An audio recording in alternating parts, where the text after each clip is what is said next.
So, this is the second part. Why what are the reasons why leaders and people try to dim your light? The first one was insecurity and jealousy, which I've already gone over. The second one is misunderstanding in leadership of leadership. I will talk about with this message. The third one is fear of change.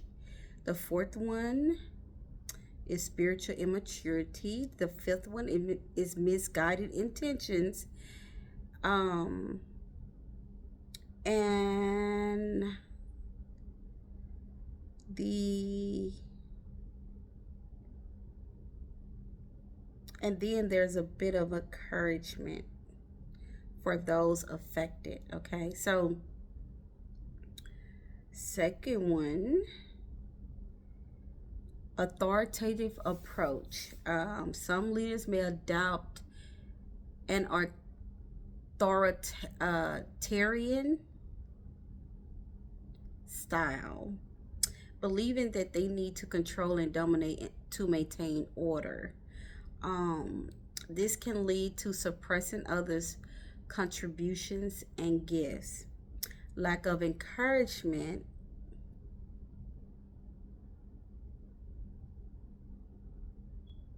A misunderstanding of true leadership can result in a lack of encouragement and support for others. True leaders involve empowering and uplifting others, not diminishing them.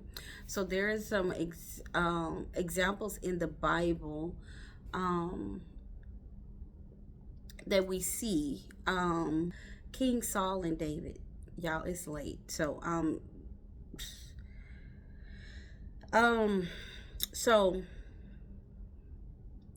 King Saul misunderstood the nature of true leadership when he became jealous of David's success and popularity. Instead of seeing David as valuable ally, Saul viewed him as a threat and repeatedly tried to kill him.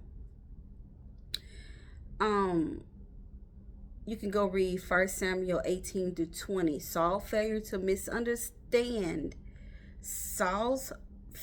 to misunderstand what true leadership involves, empowering others rather than undermining them, ultimately led to his downfall.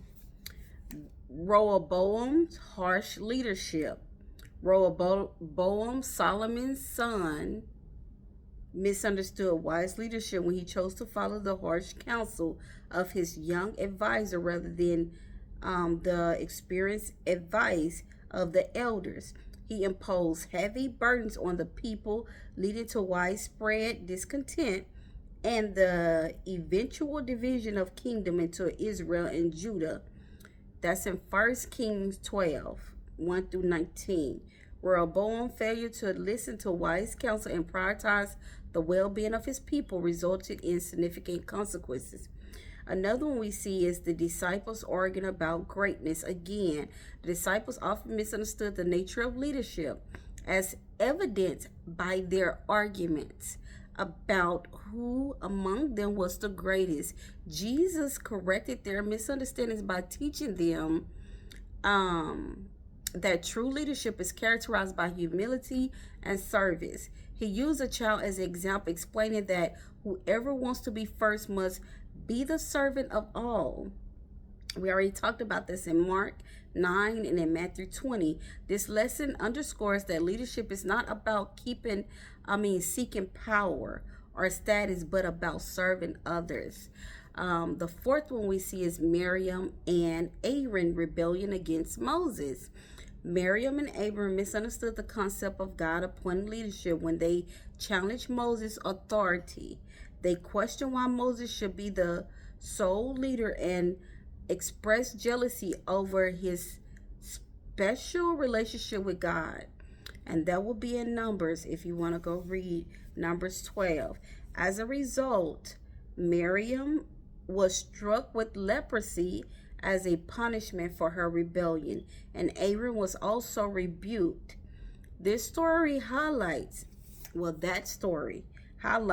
the importance of respecting God's chosen leaders and understanding the responsibility that come with leadership.